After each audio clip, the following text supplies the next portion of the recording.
Air ఫోర్స్లో airport of authority of ఇండియాలో వివిధ హోదాల్లో చేసినటువంటి సర్వీస్లో మీరు చాలా అచీవ్మెంట్స్ కూడా ఉన్నాయి. చాలా నైస్ సార్.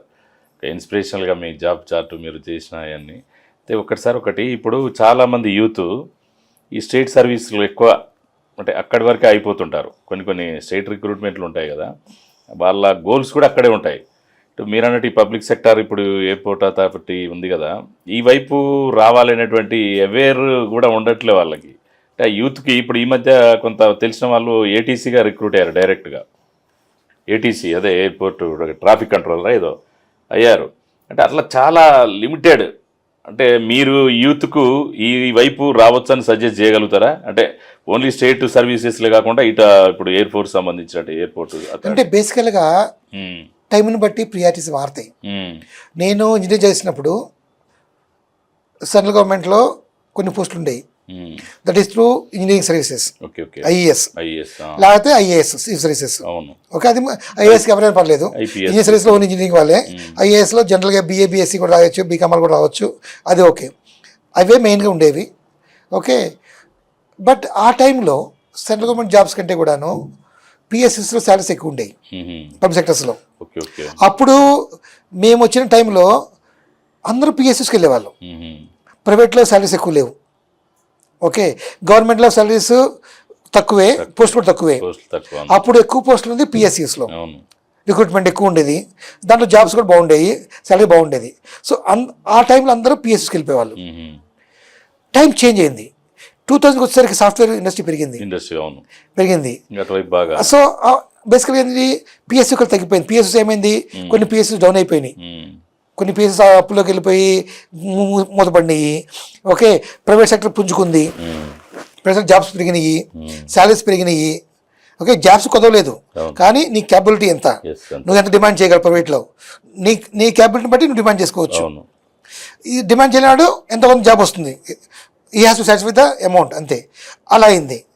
కానీ మనకేమైందంటే మన ఆంధ్రాలో బేసికల్గా మొదటి నుంచి ఇంజనీరింగ్ మీద, మెడిసిన్ మీద ఫోకస్, మిగతా మీద లేదు.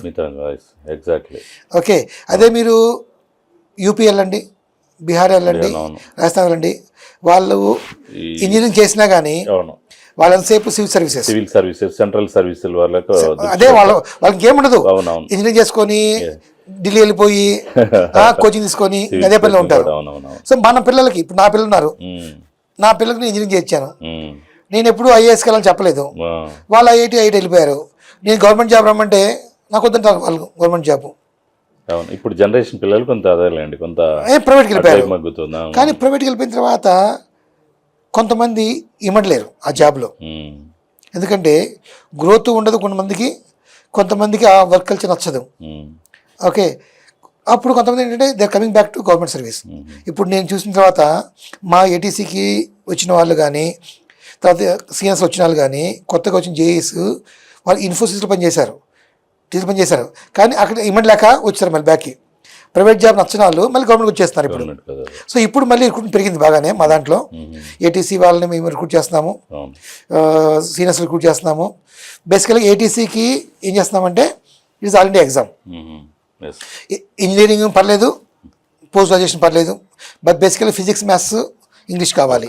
ఓకే, బట్ ఇంజనీరింగ్లో వచ్చేప్పటికి ఏంటంటే మీ ఎగ్జామ్ కండక్ట్ చేయట్లేదు, గేట్ స్కోర్ తీసుకుంటున్నాం. గేట్ స్కోర్ తీసుకొని ఆ గేట్ స్కోర్ మెరిట్ని బట్టి వీఆర్ రిక్రూటింగ్ బేసికల్గా. సో అది నేను చెప్పేదండి పిల్లలకి, నీ చాయిస్ ఏంటి. నేను మా పిల్లలకి చెప్పినప్పుడు ఏంటంటే బేసికల్గా నేను ఫస్ట్ టెక్నికల్ స్టార్ట్ అయ్యాను, ఎంబీఏ చేశాను, తర్వాత ఎంటెక్ కూడా చేశాను. కానీ నా కెరీర్లో టెక్నికల్ నుంచి అడ్మినిస్ట్రేషన్ మైగ్రేట్ అయ్యాను. నా పిల్లలకు ఊహలో తెలిసింది టెక్నికల్ నుంచి మేనేజ్మెంట్కి వచ్చినప్పుడు నా స్టేటస్ ఏంటి, టెక్నికల్ ఎలా ఉన్నాను, మేనేజ్మెంట్ ఎలా ఉన్నాను, సో నా పొజిషన్ ఎలా పెరిగింది బయట. కాబట్టి వాళ్ళు ఎప్పుడైతే ఇంజనీరింగ్లో సీట్ వస్తుందో నేను అడిగాను, ఇద్దరికి బిట్స్ పిల్లానిలో వచ్చేది, మంచి స్కోర్ వచ్చింది, మీ చాయిస్ ఏంటని అడిగితే వాంట్ టు డూ ఎంబీఏ అని చెప్పారు. ఎంబీఏ చేయాలనుకున్నప్పుడు బిట్స్ డిగ్రీ కంటే కూడాను ఐఐటి స్టాంప్ అవసరం అని చెప్పేసి పంపించాను. ఐఐటి గ్రాడ్యుయేషన్ అంటే it is all over world అనమాట, ఐఐటి స్టాంప్ గ్రాడ్యుయేషన్ అంటే. సో ఆ రకంగా they gone to IITs instead of BITS, Hyderabad, Pilani computer science. Now they're on their own. Okay okay decision తప్పో లేదు తెలియదు కానీ దయచేసి వాళ్ళ చాయిస్ మీద వెళ్ళారు వాళ్ళు. అంతే అది. అంతేలేండి. సో నేను చెప్పేది ఏంటంటే maturity గా ఆలోచన ఈ జనరేషన్ చెప్పేది ఏంటంటే నీ ప్యాషన్ ఏంటి, ఎస్ అది ప్యాషన్ ప్రకారం వెళ్ళండి. గవర్నమెంట్ జాబ్ అయినా కానీ, ప్రైవేట్ జాబ్ అయినా కానీ, ఓకే, లేకపోతే పిఎస్సి జాబ్ అయినా కానీ, మీ ప్యాషన్ ఏంటి, మీ లైఫ్ స్టైల్ ఏంటి, మీ ఎలా ఉండాలనుకున్నారు. So what is the balance between family life and service life, okay అది చూసుకొని మీ చాయిస్ బట్టి వెళ్ళండి. Okay okay nice sir, nice, చాలా మంచి సజెషన్. శ్రీనివాసరావు గారు, చివరగా కొద్ది రోజుల్లో మీరు ఈ సర్వీస్ నుంచి రిటైర్ కాబోతున్నారు. రిటైర్మెంట్ అనేటువంటిది ఒక స్టేజ్, ఒక మెంటల్గా మనం ప్రిపేర్ అయి ఉంటాం. జాబ్ రిక్రూట్మెంట్ తర్వాత సర్వీస్ చేసేది ఇది ఒక కీలకమైంది. ఆఫ్టర్ రిటైర్మెంట్ ఏంటి సార్ మీకు తర్వాత ఏమన్నా ప్రణాళికలు, లేదా పిల్లలు, మ్యారేజ్, ఫ్యామిలీని చూసుకొని ఏమన్నా సోషల్ సర్వీస్ వైపు మళ్ళీ అటువంటి అవకాశాలు ఏమన్నా ఉన్నాయా మీ ఆలోచనలో? నాకు మళ్ళీ జాబ్ చేయాలైతే లేదు. So I want to devote my total time social service కానీ, ఫ్యామిలీ కోసం కానీ. సో వాటికి బ్యాలెన్స్ చేయగలుగుతాను. 50% సోషల్ లైఫ్, 50% ఫ్యామిలీ. సో ఇంకా రెస్పాన్సిబిలిటీ ఇంకా పూర్తి కాలేదు, అది పూర్తయిన తర్వాత చూస్తాను. Full time I want to work for social service, social activities. Okay okay, thank you sir. మంచి మీ నేపథ్యాన్ని, మీ air force of authority of ఇండియాలో మీరు చేసిన వివిధ సర్వీసెస్ హోదాల్లో, తర్వాత మీరు ఒక యూత్కి వాళ్ళ ఫ్యాషన్ బట్టి, వాళ్ళ క్యాలిబర్ ఏముంది దాన్ని బట్టి వాళ్ళు డిసైడ్ అయ్యి కెరీర్ని బిల్డప్ చేసుకుంటే బాగుంటుందనే సూచన చాలా చక్కగా ఇచ్చారు. Thank you sir. Thank you very much అండి. మంచి అవకాశం ఇచ్చారు నా మనసులో మాట చెప్పడానికి. అది ఎవరికైనా ఉపయోగపడితే ఐ విల్ బి హ్యాపీ. నా ఈ సజెషన్ని మనసులో పెట్టుకొని పర్స్యూర్ ప్యాషన్. నా చిన్నప్పుడు నేను ఇంజనీరింగ్ అవగానే ఎంబీఏ చేయాలనుకున్నాను. ఆ ఎంబీఏ వెనకాల పడ్డాను, ఆ ఎంబీఏని వాడుకున్నాను. సో లైఫ్లో సాటిస్ఫాక్షన్ ఉంది. ఓకే, సో అదే నేను మళ్ళీ సార్ చెప్పేది, pursue your passion. Okay, nice sir, nice suggestion. Hello everyone, thank you so much for watching video till the end. ఇలాంటి మరిన్ని సక్సెస్ఫుల్ అండ్ ఇన్స్పిరేషనల్ వీడియోస్ కోసం please subscribe YS cultural creation YouTube channel.